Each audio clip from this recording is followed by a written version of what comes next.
Mesdames et messieurs, je vous souhaite la bienvenue à la cérémonie du dévoilement du portrait officiel du très honorable Stephen Harper, 22e Premier ministre du Canada. Welcome to the unveiling ceremony for the official portrait of the Right Honourable Stephen Harper, 22nd Prime Minister of Canada. My name is Joanna Mizgala, and I am the Chief Curator of the House of Commons, and I'm honoured to be your Master of Ceremonies today. Je m'appelle Joanna Mizgala, je suis la conservatrice en chef de la Chambre des communes et j'ai l'honneur d'être votre maîtresse de cérémonie aujourd'hui. I would like to begin by acknowledging that the land on which we gather is the traditional unceded territory of the Algonquin Anishinaabe people.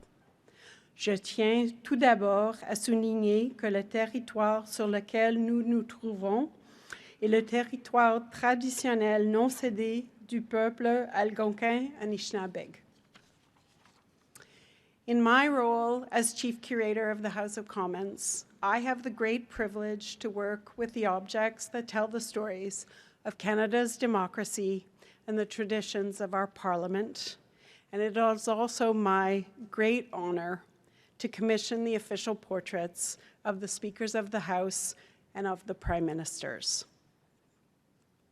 J'invite maintenant l'honorable Francis Scarpaleggia, président de la Chambre des communes, à prendre la parole.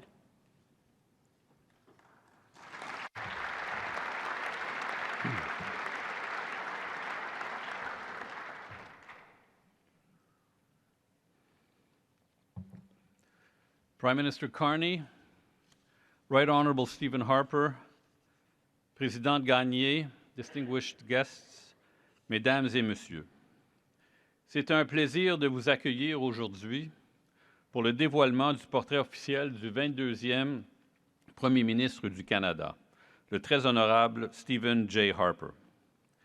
La tradition parlementaire de capter en portrait l'image de nos premiers ministres est une façon de raconter l'histoire de notre pays. Les portraits de nos premiers ministres forment un arc narratif au-delà des paroles et des faits historiques. Ces œuvres communiquent l'essence de l'empreinte que ces individus extraordinaires ont laissée sur le Canada. Each portraitist has the challenge of capturing the complexity of an individual whose legacy has helped shape our country. In the case of Prime Minister Stephen Harper, we know him as an intellectual, a student of history, a man of faith, and as a disciplined, strategic thinker who brought people together while staying steadfast and true to his ideals. Inspired by 18th century British parliamentarian and philosopher Edmund Burke, Prime Minister Harper demonstrated his belief that our Westminster parliamentary traditions are a source of stability that can carry us through the inevitable storms of governance and national and international events. Edmund Burke stressed that the first study of a statesman ought to be the temper of the people amongst whom he presides. Pendant sa carrière, Stephen Harper s'est dévoué à l'étude des Canadiennes et des Canadiens pour bien comprendre leur motivation et leur passion. Il était à l'écoute, une qualité trop rare parmi les humains, mais surtout chez les politiciens. Et dans le cas de notre pays bilingue, il s'est dévoué à apprendre comment bien écouter et parler dans nos deux langues officielles. Il voyait dans chaque citoyen une sagesse innée et croyait dans le pouvoir des citoyens de faire avancer un pays, tout en échouant des solutions radicales. He modernized prairie populism by listening to the fundamental, practical wisdom of people and understanding the values upon which they build vibrant, stable, and prosperous communities. And as a leader, he did this by listening and crafting policy accordingly, without disrupting or tearing down. While Stephen Harper has a passion for our history, he is by no means shackled to the past. The standard of a statesman, as Edmund Burke put it, is not only a disposition to preserve, but also an ability to improve. Our 22nd Prime Minister always had one eye on the future, and a particularly clear eye at that. Under Mr. Harper's leadership, priorities included Arctic sovereignty, expanding Canada's free trade network, and strengthening our armed forces. Courage and faith in the right path are the hallmark of a true statesman and leader, and for that, Prime Minister Stephen Harper will always be remembered. Le Premier ministre Harper n'a jamais hésité à faire ce qu'il savait être juste. C'était avec grâce et humilité qu'il présentait des excuses formelles en 2008 aux peuples autochtones pour l'implication du Canada dans le système des pensionnats autochtones. C'était un moment de fierté pour moi, en tant que député, d'être là dans la Chambre des communes, au cœur de la démocratie canadienne, à témoigner son courage et sa rectitude en reconnaissant ce chapitre si sombre de notre histoire et en faisant un pas important vers la réconciliation.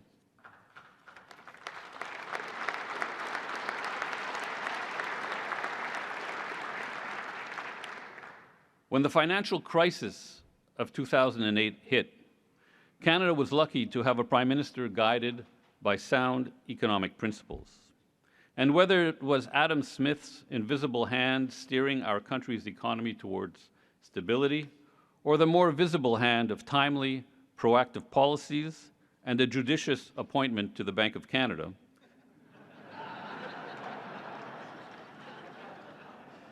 Canada's performance has been cited as one of the strongest among the G7 during that tumultuous and uncertain time. It's safe to say that Prime Ministers need nerves of steel, and Prime Minister Stephen Harper showed that time and time again, most notably when he sang the Beatles hit with a little help from my friends in front of a huge crowd with world-renowned musician Yo-Yo Ma playing backup cello. And then, of course, there's hockey. A Prime Minister must have a window into the soul and psyche of the nation to be able to lead it. And what better window than hockey, itself at the very core of our national identity. So Prime Minister Harper applied his intellectual rigor, normally reserved for economic policy and international affairs, to writing a scholarly work on the game's history. By focusing on Toronto hockey teams, he exhibited the vital qualities all successful politicians must have. Unbending loyalty and faith in the impossible.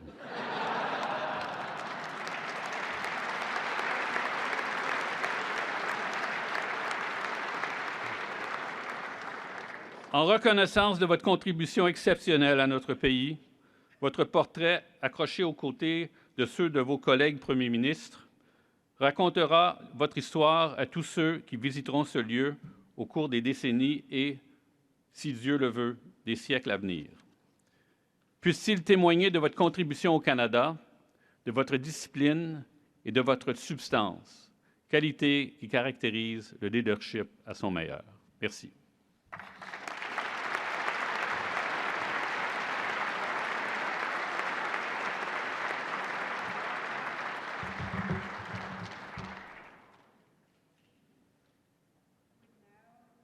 The Honourable Raymond Gagné, Speaker of the Senate, to say a few words.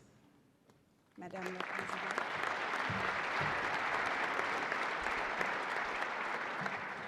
Merci. Monsieur le très honorable Stephen Harper, Monsieur le Premier ministre Mark Carney, Monsieur le Président de la Chambre des communes, collègues parlementaires, distingués invités. C'est un véritable honneur pour moi de participer au dévoilement du portrait officiel du très honorable Stephen Harper. Cet événement nous offre l'occasion de rendre hommage à l'engagement public, inspirant et à l'héritage politique marquant de M. Harper. 22e Premier ministre du Canada, chef de l'opposition officielle, chef de parti, député, membre de comité, avec plus de 17 ans de service à la Chambre des communes, très peu de rôles parlementaires n'ont pas été occupés par M. Harper. Et pour être exact, parce que les chiffres et la précision comptent, surtout en présence d'économistes, cela représente 6 398 jours de service parlementaire.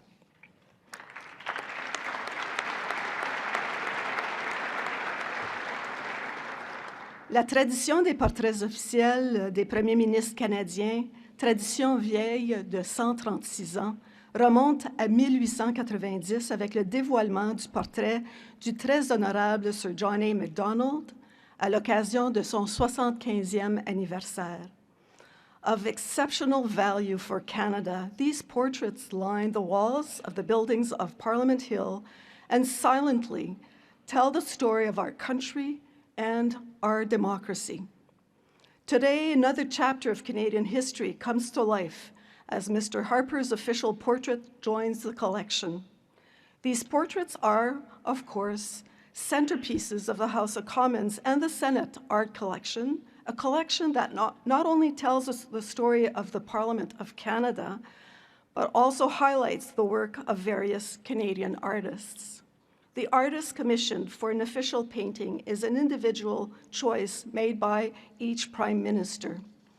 Mr. Harper selected Phil Richards, one of Canada's most renowned portrait artists, to execute the task. Other works by Mr. Richards are closely linked to the Parliament of Canada, chief among them the 2012 official Diamond Jubilee portrait of Her Majesty Queen Elizabeth II.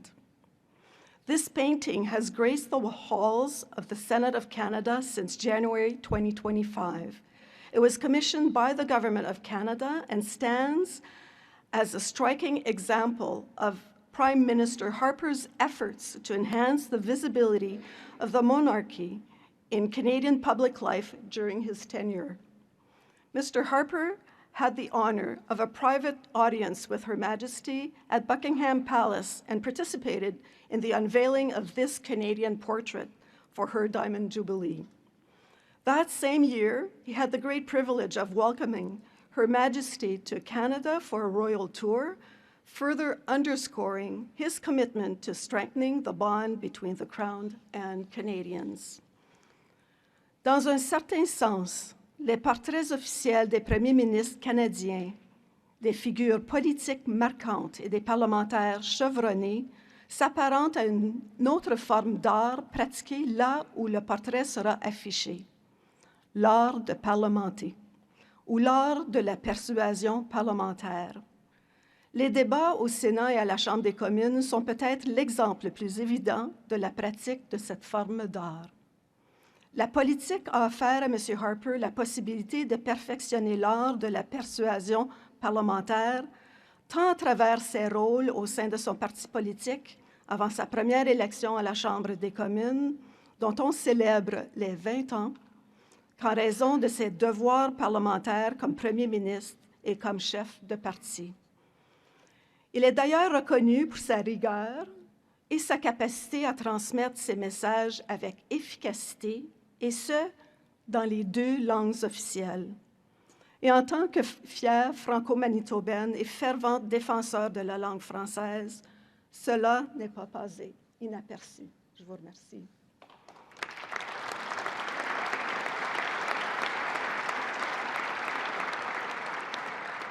Et, M. Harper, au nom du Sénat du Canada, je tiens à vous exprimer ma sincère gratitude pour les services inestimables que vous avez rendus à notre pays et à notre démocratie parlementaire. Je vous remercie. Thank you, Miigwech.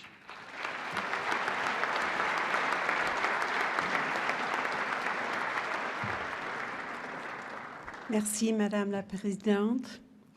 I would now invite to the podium the Right Honourable Mark Carney, Prime Minister of Canada. À vous, Monsieur le Premier ministre. Merci beaucoup. Vos Excellences, Prime Minister Harper, Prime Minister Chrétien, Premier Ford, Premier Mo, bienvenue. Monsieur Poilievre, chers collègues, ladies and gentlemen, we are taking part in a proud tradition that began in 1890. The official portraits of prime ministers seek to capture their character and the context that define their leadership. And if you just heard, one of Canada's, the world's finest portrait painters, has taken up this task, Phil Richards. entrusted by Canada's 22nd Prime Minister to paint the portrait of Her Majesty the Queen on her Diamond Jubilee. As those who have known him privately can attest, Stephen Harper has never been drawn to spectacle, but always to service. He served as Prime Minister of Canada for nearly a decade, the sixth longest tenure in our history, leaving an extensive record of policy and legislative accomplishments.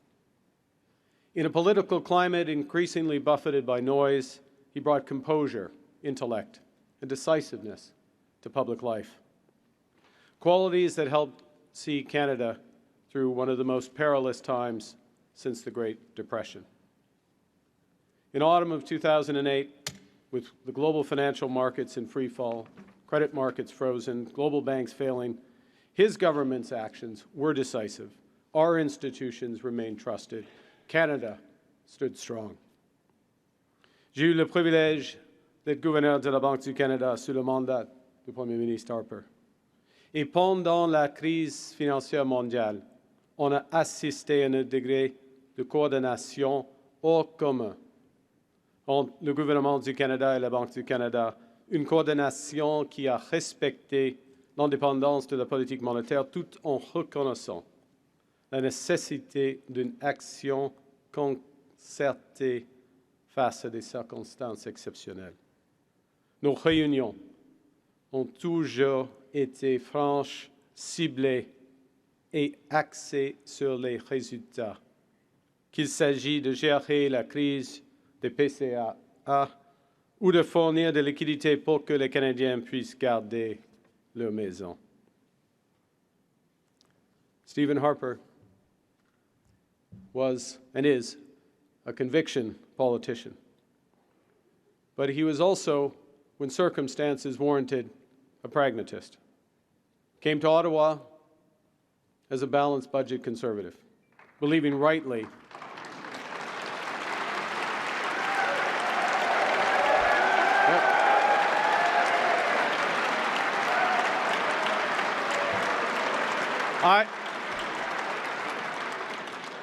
I got to a comma, not a period.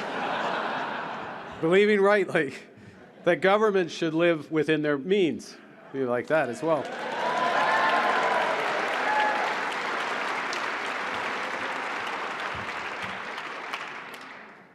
But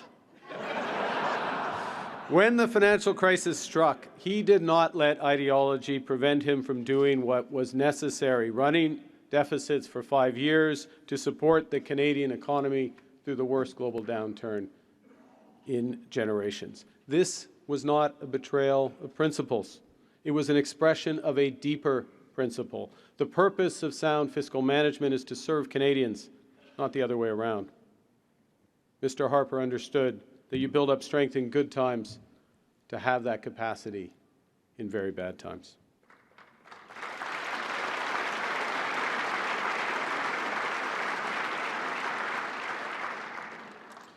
Well, his fiscal policy was temporary, timely, and targeted.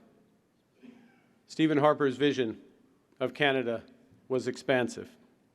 Born and raised in Toronto, he was called to Calgary, where he became a steadfast champion of Western Canada. La motion de M. Harper, adoptée par le Parlement reconnaissant le peuple québécois comme une nation au sein d'un Canada uni, reconnaissez le caractère unique de l'histoire, l'identité, de la langue commune et de la culture dynamique des Québécoises et Québécois.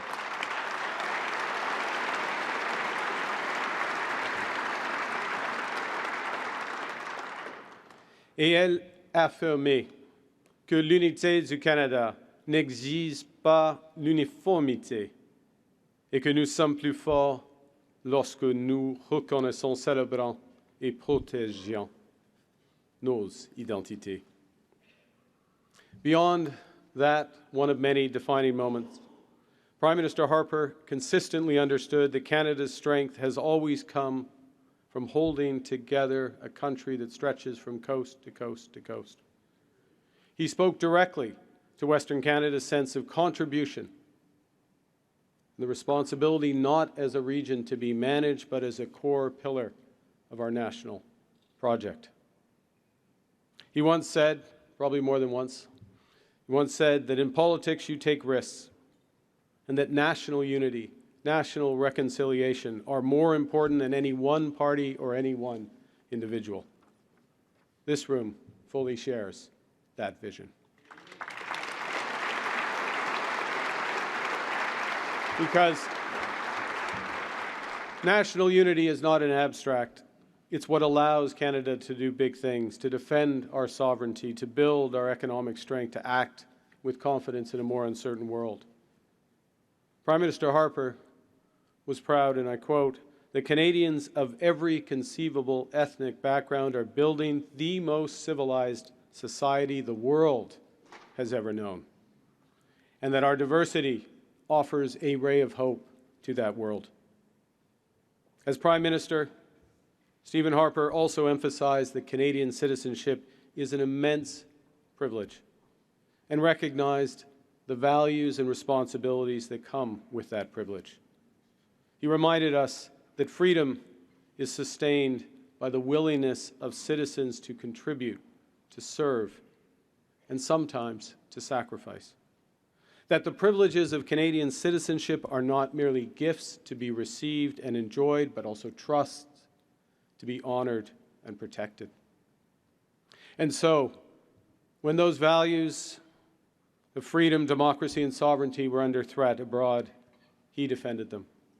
After Vladimir Putin invaded Crimea, Prime Minister Harper launched Operation Unifier, sending hundreds of Canadian Armed Forces personnel to train Ukrainian soldiers.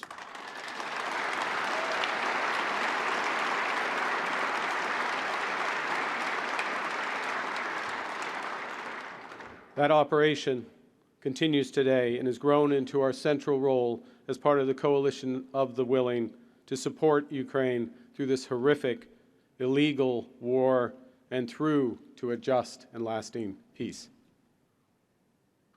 Prime Minister Harper was a prescient champion of Canada's Arctic, investing in Arctic infrastructure, asserting our claims, and reminding the world that the true North is not just a line in our anthem, but our sovereignty that we will always defend. Thank you.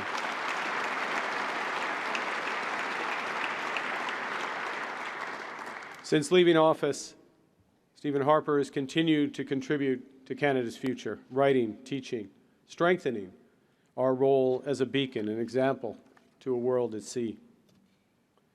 Au cours de la dernière année, alors que notre pays était confronté à des attaques et des pressions commerciales sans précédent, il a dénoncé ceux qui menacent notre souveraineté et il a appelé avec détermination à bâtir un Canada moins dépendant des États-Unis et plus résilient qui s'appuie sur ses propres forces. Il a également pris le temps de me conseiller, ce que j'ai grandement apprécié.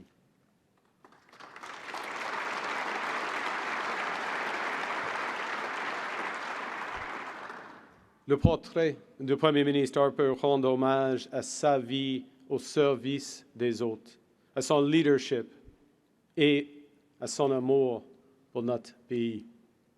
Il honore également sa volonté, comme celle de tous ceux qui l'ont précédé, de rendre notre pays encore plus exceptionnel. It is fitting that a Prime Minister who regularly reminded us of the lessons of our history, I don't know why it comes to mind, for example, the bicentennial of the War of 1812, it is fitting that that Prime Minister, that intellectual, that historian will join a historic pantheon. Mr. Harper, Stephen, your portrait will soon take its place alongside those of Macdonald and Laurier, King and Diefenbaker, Trudeau and Mulroney, builders of our country in the past, examples to our country for our future. On behalf of all Canadians, I thank you for your remarkable service to our country and for the legacy upon which we are now called to build. Merci beaucoup. Thank you very much.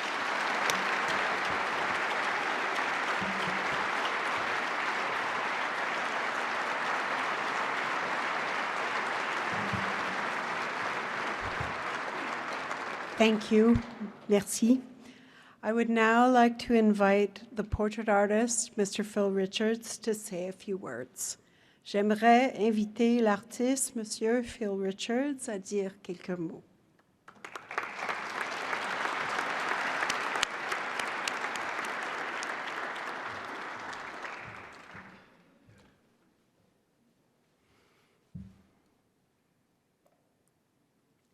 What a crowd.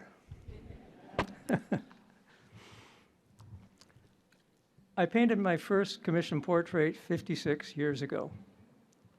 Even then, as a young, unknown, but ambitious Canadian artist, there were two prize commissions that I dreamt of someday earning. One was a state portrait of Queen Elizabeth II, and the other was an official portrait of a Canadian Prime Minister. In late 1968, I was excited to see in Time magazine the recently unveiled official portrait of Prime Minister Lester B. Pearson, painted by the Canadian artist Hugh Mackenzie. It was at that moment I decided I wanted that job one day. So fast forward 42 years to 2010, and at the suggestion of Kevin MacLeod, the Canadian Secretary to the Queen, the federal government commissioned a new state portrait of Her Majesty on the occasion of her upcoming Diamond Jubilee. After a competitive process, I was fortunate to be the artist chosen by the Queen herself to paint this historically significant portrait. The unveiling of this portrait in June 2012 at Buckingham Palace in the presence of Her Majesty the Queen was the first occasion I had to meet and shake hands with the Right Honourable Stephen Harper, Prime Minister of Canada. I had been well aware that Mr. Harper was the essential driving force behind this important royal portrait. 10 years passed, and in late 2022, I was notified by the House of Commons Chief Curator that the government would like me to consider a project which happened to be the painting of the official portrait of the 22nd Prime Minister of Canada. So, after 52 years, I was on my way to fulfilling,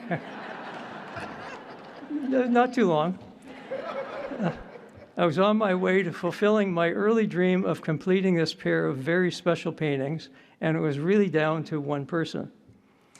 Mr. Harper and I began serious work on the project in February of 2023, when he and his wonderful wife, Lorene,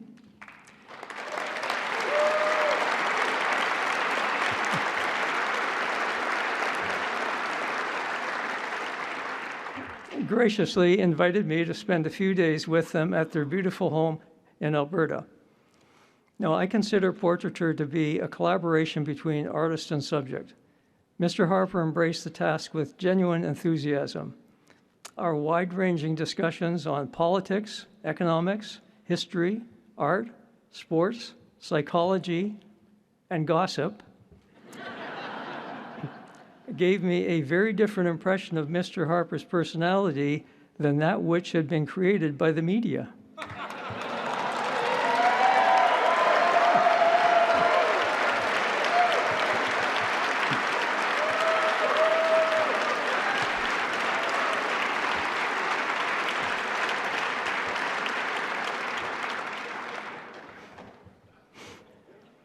What I saw was a brilliant, pragmatic intellectual with expansive interests and an authentic curiosity of the world around him, a talented historian, economist, writer, and musician.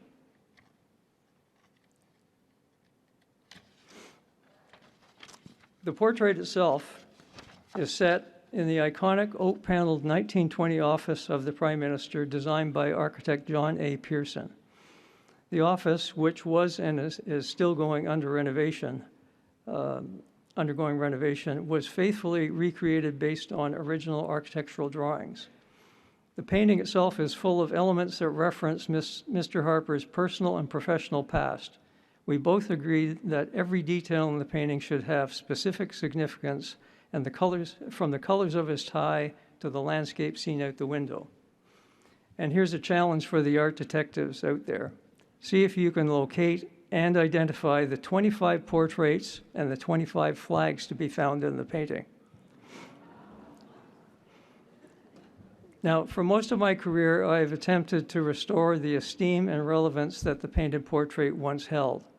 Many feel that the mid-19th century advent of photography represented the emergence of an existential threat to the art form, a threat that has been further exacerbated in the 21st century with the ubiquity of digital photography now combined with advances in artificial intelligence.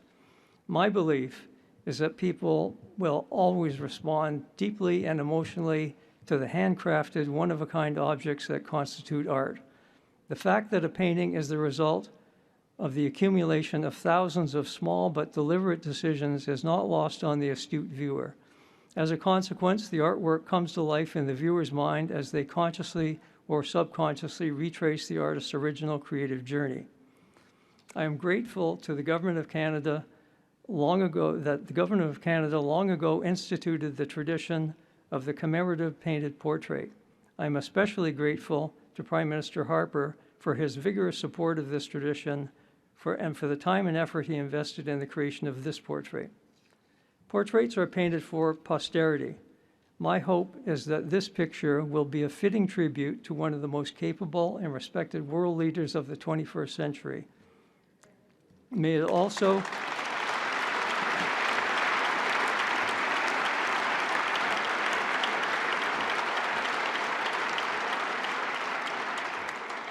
May it also pique the interest of future generations to look back into history to examine the life and times of this distinguished Canadian. Thank you.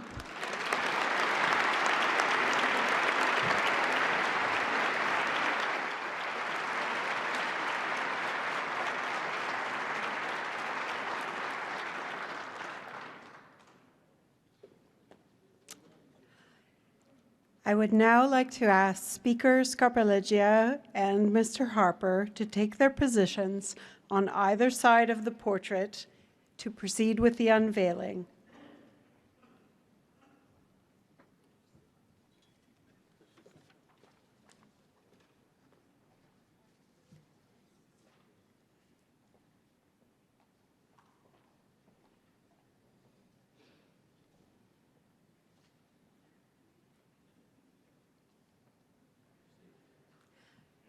If you would please unveil the portrait.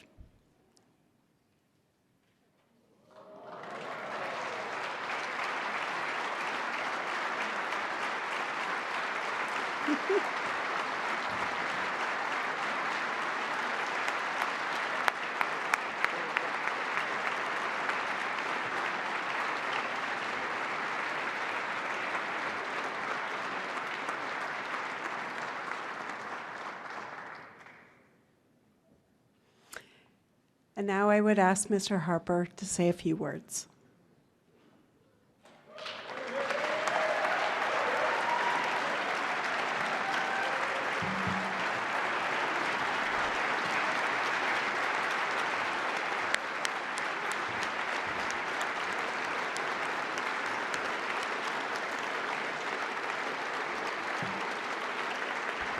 Merci beaucoup.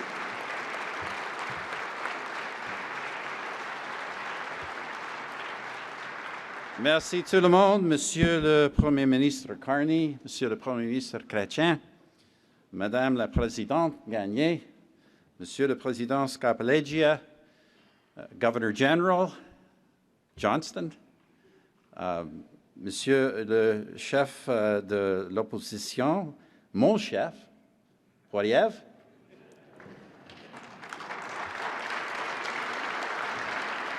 Premier Moe, Premier Ford, sénateurs et députés, distingués invités, mesdames et messieurs, chers amis, merci beaucoup. Thank you. I have to tell you, I have not had a greeting that enthusiastic since the opposition used to welcome me to the House of Commons. Seriously, you're all very kind, and I want to thank both speakers for their generous words. And to Mr. Speaker Scarpaleggia, I'm truly grateful for all that you have done to make this a very special day for the Harper family. Now, I know I shouldn't go off script, but I can't help responding to that story about my Toronto hockey book. It reminds me of something that happened, which fortunately never ran in the English media. I was in Quebec City doing an announcement. They were building the new rink, and a reporter got up, and there was enthusiasm about possible NHL expansion, and a reporter got up and asked me in French, he said, "Prime Minister, do you think Quebec City is going to get an NHL hockey team?" And I said, "No." And the mayor was there and all the députés, and then I said, "Because if Quebec City gets a professional hockey team, then Toronto will want one too."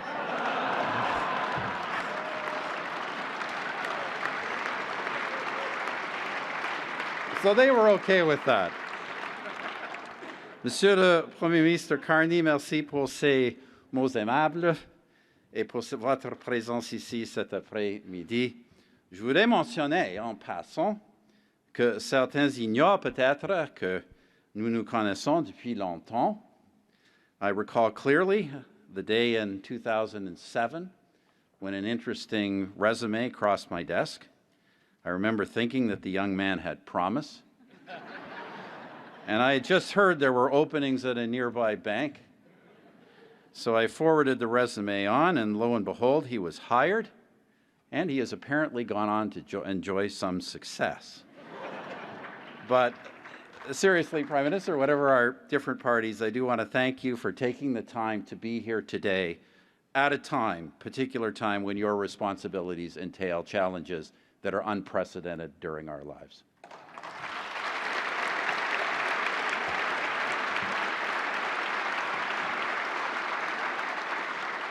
Chers amis, je me suis remémoré qu'il y a plus de 40 ans,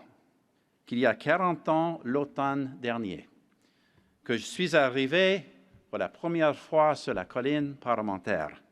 Je m'en souviens très clairement. 40 years ago, I was 26, and I was an eager young assistant to the late Member of Parliament, Jim Hawkes. Had anyone told me that I would be standing at this podium today for this event, I would have been quite simply in utter disbelief. Au fil des ans depuis ce jour-là, j'ai tenté de consacrer la majeure partie de ma vie professionnelle à faire de ce pays un meilleur endroit pour les Canadiens et les Canadiennes qui travaillent fort et leurs familles. In the years since that day 40 years ago, I've tried to devote the majority of my working life to making this country a better place for hardworking Canadians and their families. And it was my own family that made that possible. My late father,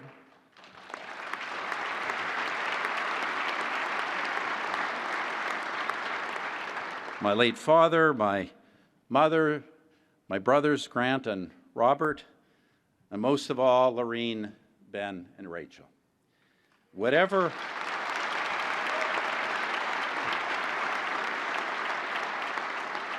price a person pays for being in public life, and in particular, for the privilege of being Prime Minister. And frankly, I always found it far more of an honor than a burden. A bigger price is paid by those closest to them. I could never properly thank my children and my love and life partner, Lorene.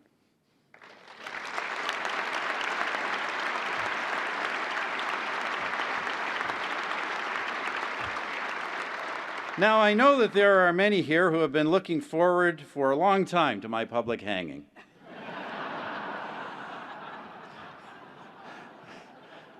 And these public hangings, my friends, are humbling for the condemned man. Take, for example, the story behind Sir Charles Tupper's portraits. Nous étions au début des années 1940 et le greffier de la Chambre des communes, M. Arthur Beauchesne, estimait que l'installation de portrait de Tupper, qui n'était plus Premier ministre depuis près d'un demi-siècle, était un peu tardive. The problem he faced, however, was that it was a time of great fiscal restraint. And Beauchesne had already overspent his budget. It kind of mattered in those days.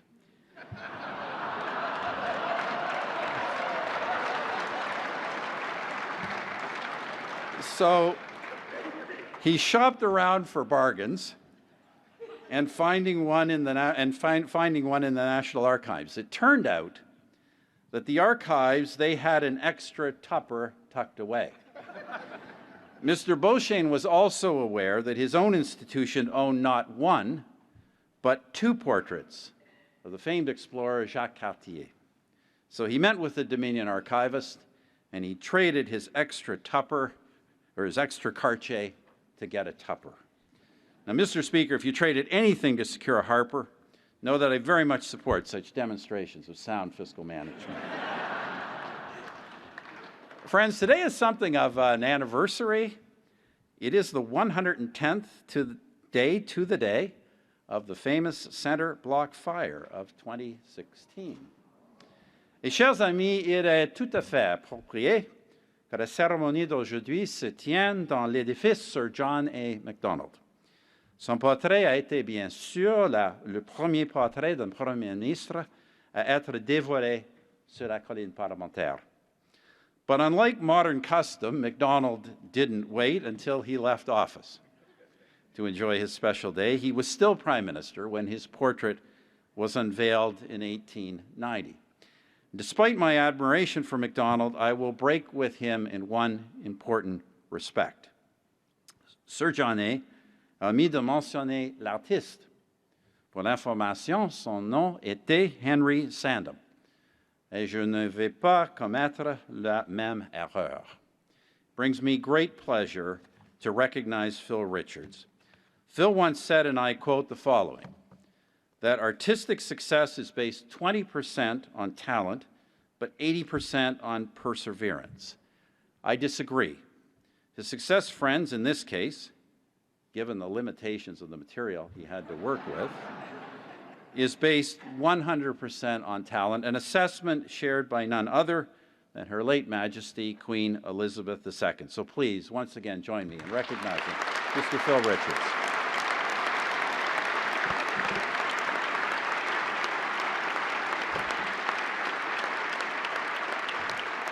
Many are not aware that Prime Ministers often personalize their portraits. Permettez-moi, pendant quelques minutes, de partager avec vous quelques explications au sujet des éléments dans ce portrait.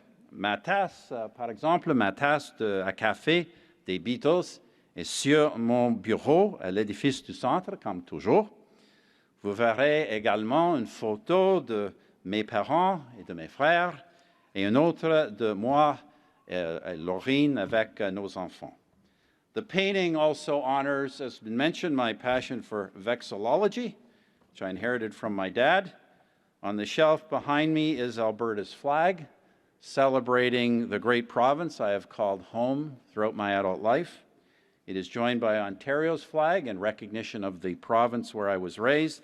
And there is the New Brunswick flag, representing the province of my grandparents, the ancestral home of the Harper family since 1774. Also present is the flag of the Kainai Nation of southern Alberta, which paid me the great honor of naming me an honorary chief. L'étagère contient des volumes représentant les accords commerciaux de notre gouvernement. Et je tiens dans ma main, bien sûr, un budget équilibré.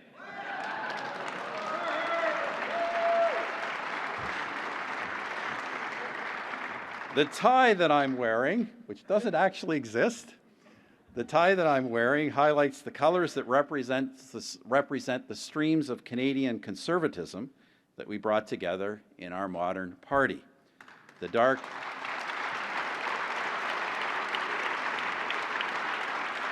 The dark blue harkens back to the Tories of old. The green stands for the right of the Western populist tradition, including, of course, Preston Manning's Reform Party. Et le bleu poudre représente le courant conservateur de la tradition nationaliste du Québécois et des francophones partout au Canada. One member, if you look closely, you'll see one member of our family who consistently polled better than I, Stanley the cat.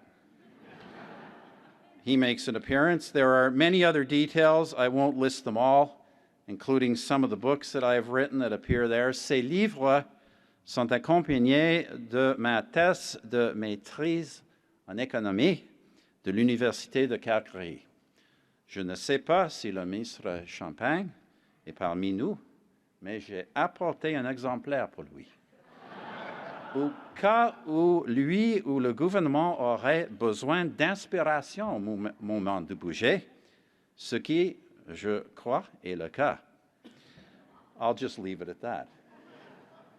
But friends, I may be the subject of the portrait, but I hope neither it nor this ceremony is about me. Instead, today is my opportunity to express my heartfelt gratitude to the countless thousands of people that make it possible for a Prime Minister to serve. I want to recognize so many members of my caucus and cabinet who are here today. They were, I firmly believe, the finest any Prime Minister has served with since our Confederation in 1867.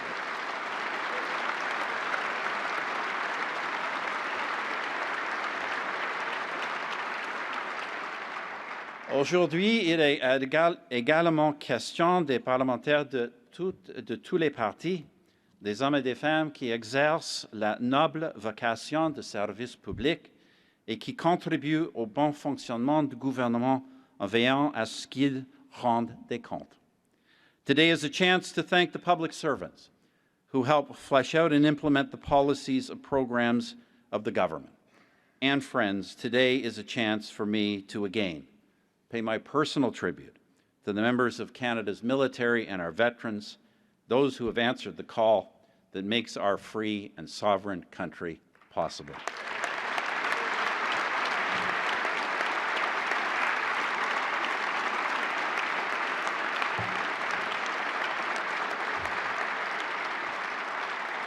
Above all else, today is my special opportunity to thank those many thousands, probably hundreds of thousands of Canadians who welcomed us into their communities from coast to coast to coast for nearly a decade. To have visited with Canadians as Prime Minister is the greatest privilege of all. In closing, I want to say this. J'espère sincèrement que mon portrait n'est que l'un des nombreux portraits de Premier ministre des deux partis, qui continueront d'être exposés ici pendant des décennies et des siècles à venir. Mais cela exigera qu'en ce temps périlleux, les deux partis, quelles que soient leurs autres divergences, s'unissent contre les forces extérieures qui menacent notre indépendance et contre les politiques internes qui menacent notre unité. I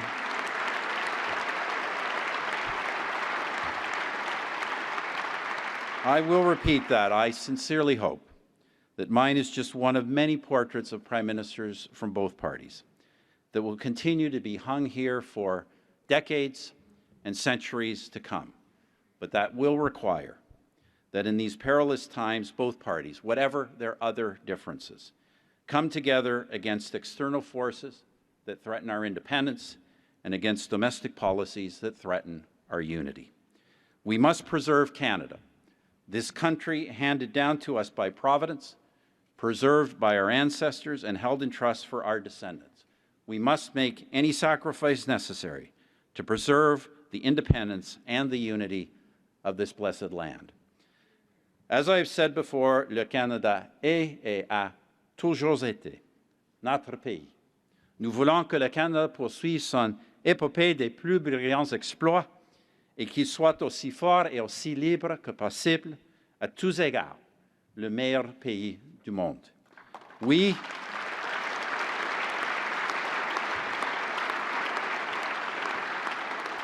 all want Canada to be the true north, a true north, as strong and as free as it can be, in every way that counts, the best country in the world. Only then can we say that we have been true to this great country. Friends, you've done me a high honor today. I truly appreciate it. Merci beaucoup. God bless all of you. God bless Canada.